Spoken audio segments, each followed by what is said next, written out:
अर्चना अपनी दोनों बहू कोमल और सपना से बहुत परेशान थी और परेशान होती भी क्यों ना। आखिर उसकी दोनों बहू एक नंबर की कामचोर जो थी। ऐसे ही एक दिन अर्चना फोन पर बात कर रही होती है, तभी कोमल और सपना अपनी सास के पास आकर बैठ जाती है और टेबल पर रखा रिमोट अपनी सास से मांगती है। माँ जी, टीवी ऑन करना है, जरा रिमोट पकड़ा दीजिए। बहू, तुझे दिखाई नहीं दे रहा मैं फोन पर बात कर रही हूँ और रिमोट तेरे पास ही रखा है, खुद ही उठा कर ले कामचोर कहीं की। कौन कामचोर है वो तो देख ही रहा है। माँ जी, अगर आपको नहीं देना रिमोट तो ठीक है, पर मेरी भी एक बात सुन लीजिए, अगर मैंने टीवी चलाया है तो मैं ही देखूंगी। कोमल और सपना की ये बात सुनकर अर्चना को बहुत गुस्सा आता है, पर बेचारी कर भी क्या सकती थी। समय यूं ही बीतता जाता है और जब भी घर के काम करने की बारी आती तो कोमल और सपना हर बार कोई न कोई बहाना बना देती। ऐसे ही एक दिन अर्चना खाना बनाकर किचन से बाहर आती है और अपनी बहू से किचन साफ करने को कहती है। बहू, मैंने सारा खाना बना लिया है, अब सिर्फ किचन साफ करने को रह गया है, इसलिए एक काम करो, ये किचन साफ कर लो और एक खाने के बाद बर्तन धो लेना, इतना तो हो जाएगा ना तुमसे। माँ जी, जब आपने घर का सारा काम कर ही लिया तो ये काम सपना और मेरे लिए छोड़ दिया क्या आपने? आप खुद ही कर लेती, बेकार में आप मुझे परेशान करने की कोशिश कर रही हैं। इतना बोलकर कोमल वहाँ से चली जाती है। अब बेचारी अर्चना को ही किचन की सफाई करनी पड़ती है। कुछ देर बाद अर्चना का छोटा बेटा अशोक घर आता है और अपनी माँ से कहता है, माँ, मेरे सब दोस्तों की शादी हो गई, बस मेरी ही नहीं हुई। जब मैं बुढ़ा हो जाऊंगा क्या तब तुम मेरी शादी करवाओगी? बेटा, शादी तो मैं करवा दूं, पर अब मुझे बहुओं का शौक नहीं है, बल्कि बहू होने से डर लगने लगा है।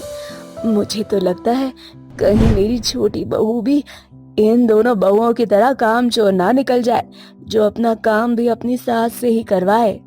माँ, सब एक जैसे तो नहीं होते ना, और क्या आप इस डर से मुझे कुंवारा रखोगी, कभी मेरी शादी नहीं होने दोगी? अब अर्चना भी अशोक की शादी के बारे में सोचती है।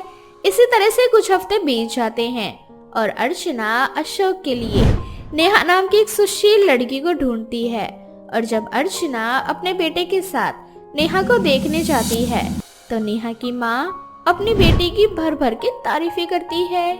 बहन, अब तुम्हें क्या ही बताऊं, मेरी बेटी जितना फुर्तीला तो हमारे घर में कोई नहीं है। सुबह 5 बजे उठकर घर का सारा काम अकेले ही कर लेती है, मुझे तो किसी भी काम को हाथ लगाने की जरूरत ही नहीं पड़ती। और इतना सारा खाना देख रही हो आप, ये भी बाहर का नहीं बल्कि नेहा के हाथों का बना है।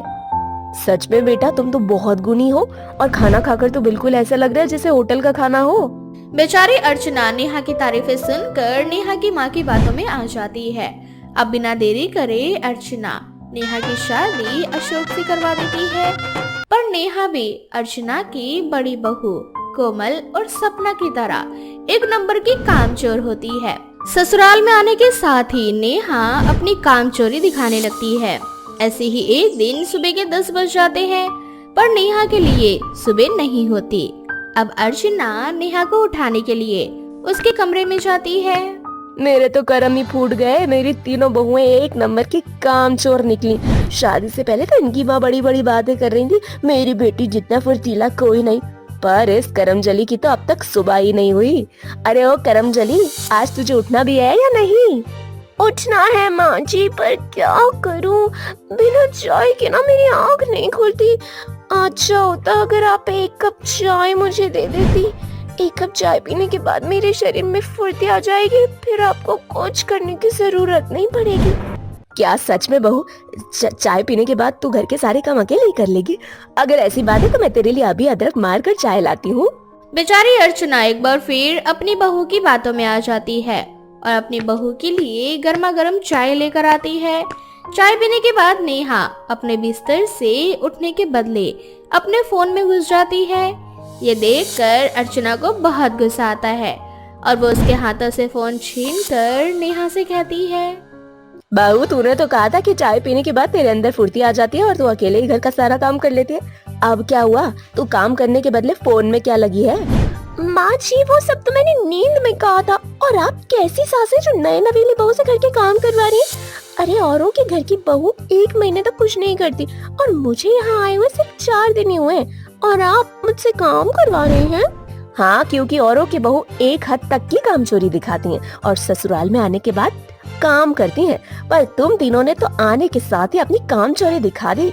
मेरी भी एक बात कान खोल कर सुन लो, अगर तुमने अपनी कामचोरी खत्म नहीं की ना तो मैं तुम तीनों को तुम्हारे सामान सहित घर के बाहर फेंकवा दूंगी। अर्चना अपनी तीनों बहुओं को धमकी देती है, पर उसकी धमकी का असर उसकी किसी भी बहुओं पर नहीं पड़ता। अब तीनों देवरानी जेठानियां एक हो जाती है और घर में बैठकर हर समय गप्पे मारती है, पर घर का एक काम नहीं करती। अपनी कामचोर बहू से परेशान अर्चना उनसे छुटकारा पाने के लिए कुछ दिनों के लिए अपनी सहेली के घर जाने का फैसला करती है और अपनी बहुओं से कहती है, बहू, मैं कुछ दिनों के लिए अपनी सहेली के घर जा रही हूँ, उसके बेटे की शादी है। जब तक मैं घर वापस ना आ जाऊँ तब तक घर की जिम्मेदारी तुम तीनों पर है। अच्छे से अपने घर का ख्याल रखना। माँ जी, अगर आप अपनी सहेली के घर चली जाएंगी तो घर का काम कौन करेगा? मेरी प्यारी बहुएं, ये जितना मेरा घर है उतना तुम तीनों का भी तो है ना, इसीलिए अपनी सास को भी थोड़ा आराम दे दो। इतना बोलकर अर्चना घर से चली जाती है। अब अपनी सास की गैर मौजूदगी में भी तीनों देवरानी जेठानी आराम से बैठी रहती है, पर घर का एक काम नहीं करती और जब भूख लगती है तो बाहर से खाना मंगवा लेती है। पर एक दिन बाहर का खाना बेकार आता है, उसमें से कॉकरोच निकलता है। ये देखकर तीनों बहुओं की सिट्टी बिट्टी गुल हो जाती है। नेहा, इस खाने में तो कॉकरोच है, मैं ना अभी कंप्लेन करती हूँ। दीदी, मैं तो कभी भी बाहर का खाना नहीं खाऊंगी, हम तीनों घर में अपने लिए बना लेते हैं। सही कहा, माँ जी थी तो समय समय पर हमें खाना मिलता था, पर जब से माँ जी गई हैं तब से खाना भी नसीब नहीं हो रहा। एक काम कर, तू खाना बना ले, मैं बर्तन साफ कर लूंगी और दीदी आप किचन साफ कर लेना। इस तरह से अर्चना के जाने के बाद तीनों बहुएं अपने कामों में बट जाती है। अब एक बहू खाना बनाती तो दूसरी बहू किचन की सफाई, और अगर एक झाड़ू लगाती तो दूसरी बहू पोछा। कुछ दिनों बाद अर्चना आती है और अपनी बहू को काम करता देखती है तो वो बहुत खुश होती है और मन ही मन खुद से कहती है, अर्चना, तेरा प्लान सक्सेसफुल हुआ, अब तेरे मजे ही मजे। अब करेगी तेरी तीनों कामचोर बहुएं काम और तू करेगी आराम। इस तरह से अर्चना को आराम मिलता है। तो वहीं दूसरी ओर तीनों बहुओं को भी समझ आ जाता है कि कभी कभी इंसान को अपना काम खुद करना चाहिए, जिसके बाद वो तीनों घर के काम बिना काम चोरी किए करने लगती है। सपना का रंग काला था और वो गरीब परिवार से थी।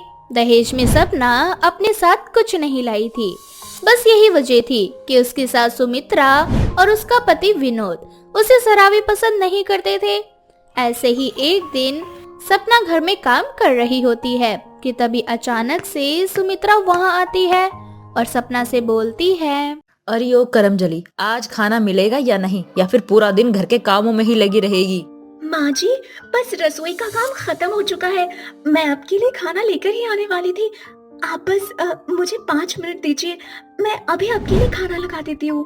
तुझे पता नहीं है क्या कि मुझे किसी भी काम में देरी बिल्कुल भी पसंद नहीं है? जी माँ जी, जानती हूँ।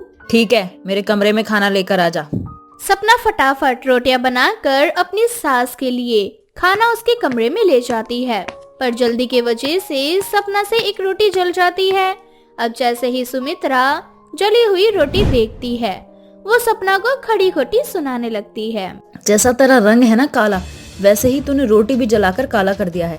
अरे कलमुही, तेरे माँ बाप ने तुझे कोई काम नहीं सिखाया है क्या घर का? अरे अगर हमें पहले ही बोल देती कि तुझे घर का कोई काम नहीं आता, फिर हम तुझे इस घर की बहू ही नहीं बनाते। एक तो तेरे उस बुढ़े बाप ने दहेज के नाम पर हमें एक फूटी कौड़ी नहीं दी, ऊपर से अपनी काली बेटी हमारे सर पे मार दी, जिससे घर का कोई काम सही से करने ही नहीं आता।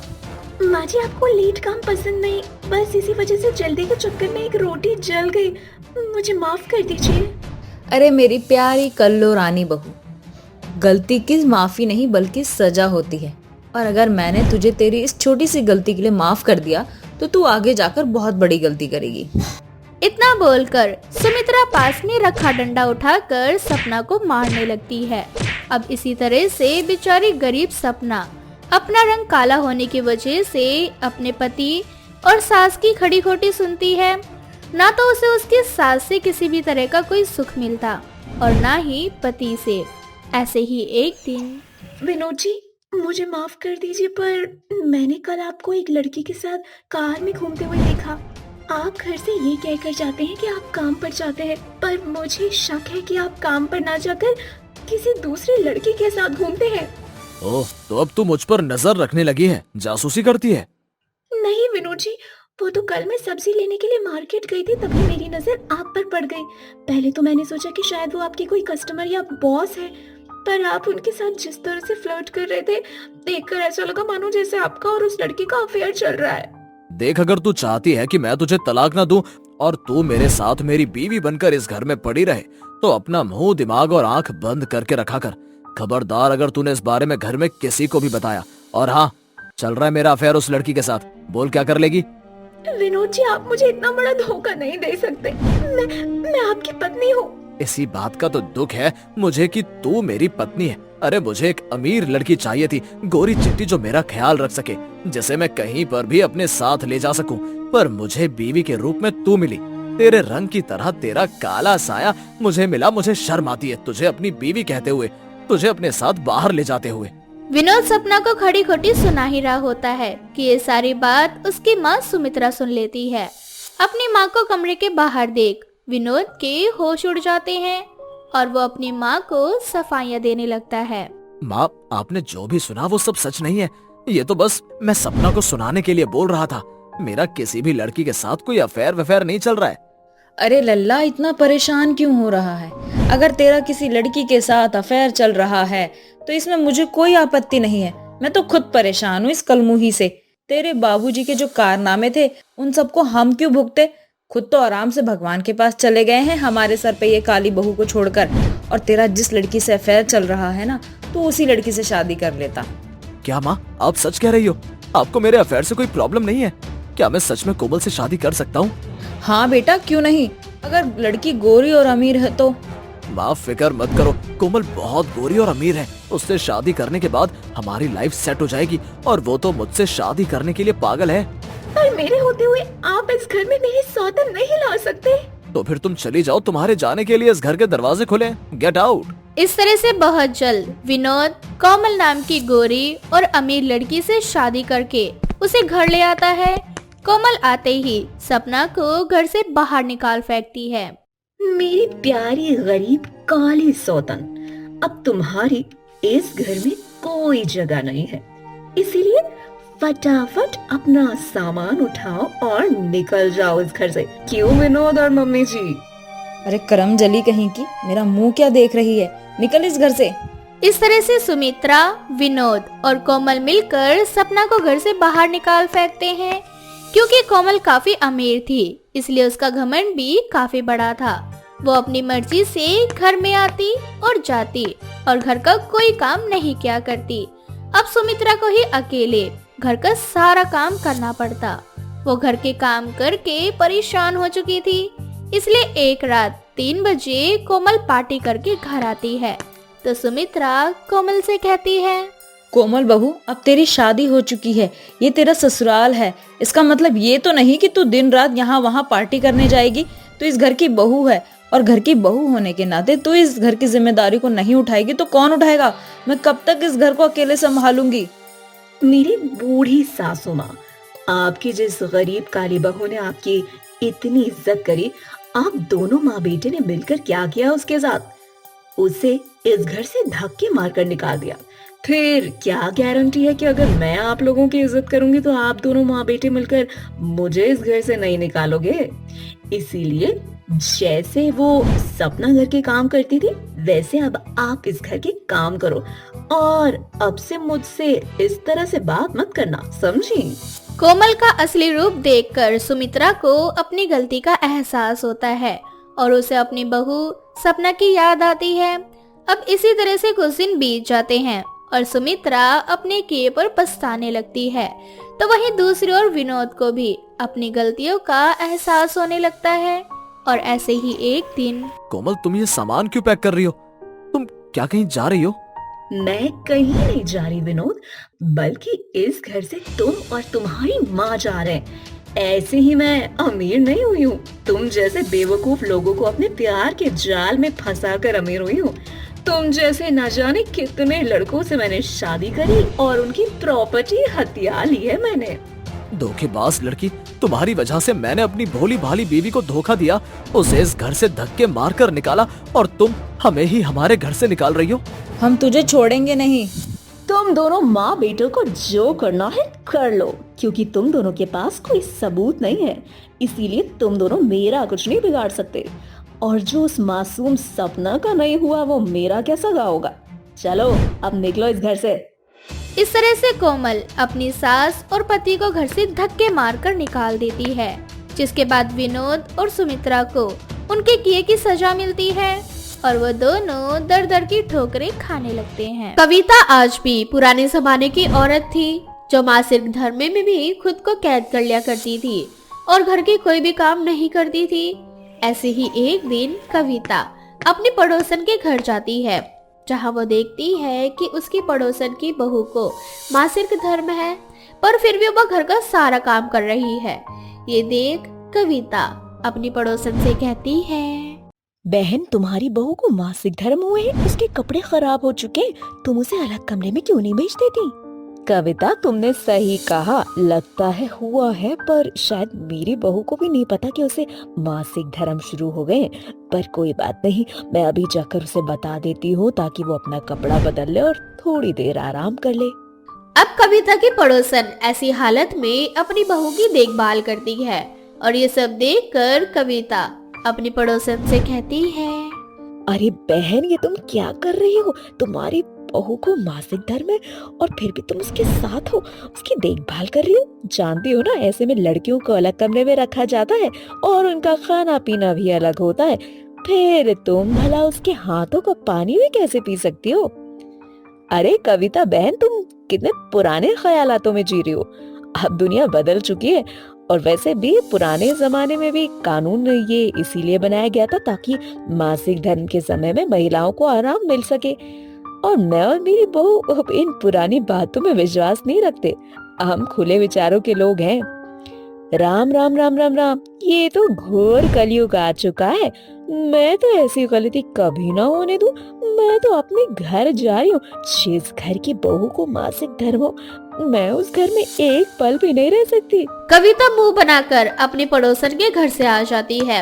अब ऐसे ही कुछ दिन बीत जाते हैं और एक दिन कविता का बेटा सूरज कविता को नीतू नाम की एक लड़की की तस्वीर दिखाते हुए उसे कहता है, माँ बताओ कैसी लगी ये लड़की आपको?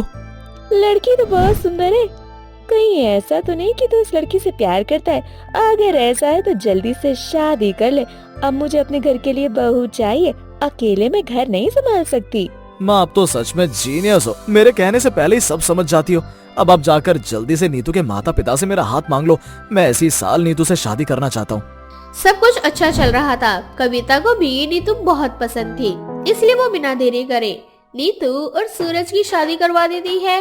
शादी के बाद नीतू ने पूरे घर की जिम्मेदारियों को बड़ी अच्छी तरीके से उठा रखा था, पर एक दिन मंदिर में पूजा करते हुए नीतू को मासिक धर्म हो जाते हैं।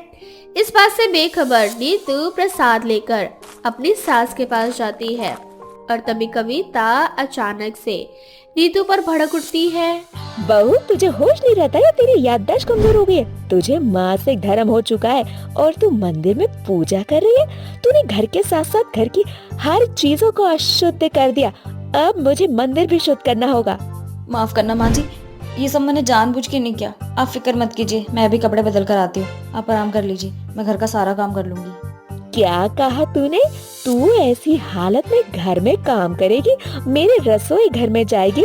मैं ऐसा पाप कभी नहीं होने दूंगी। चुपचाप से तू स्टोर रूम में चली जा।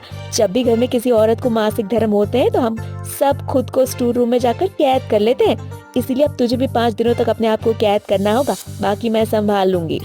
पर माँ जी, इन सब की क्या जरूरत है? आज के जमाने में ऐसी अंधविश्वास बातों पे कौन विश्वास करता है? बहू, मैं तेरी सास हूँ और इस घर में मेरी चलती है। अगर तुझे सूरज के साथ जिंदगी बितानी है और चाहती है कि तो तेरा घर बसा रहे, तो वही कर जो मैं कहती हूँ, समझी? इतना बोलकर कविता नीतू को स्टोर रूम में जाकर बंद कर देती है बेचारी नीतू अपना बसा बसाया घर टूटने नहीं देना चाहती थी, इसलिए अपनी सास के सारे जुल्म को सहती है। ऐसे ही कुछ महीने बीत जाते हैं और एक दिन अचानक से नीतू की बहन आंचल आ जाती है, जिसके कुछ ही दिनों से पीरियड नहीं रुक रहे थे। आंचल, तू यहाँ अचानक से, सब ठीक है ना? नहीं दीदी, कुछ ठीक नहीं है। फिर से मेरे पीरियड्स बिगड़ गए हैं। पिछले 10 दिनों से मेरे पीरियड्स लगातार हो रहे, रुकने का नाम ही नहीं ले रहे। इसलिए मैं यहाँ डॉक्टर को दिखाने आई हूँ।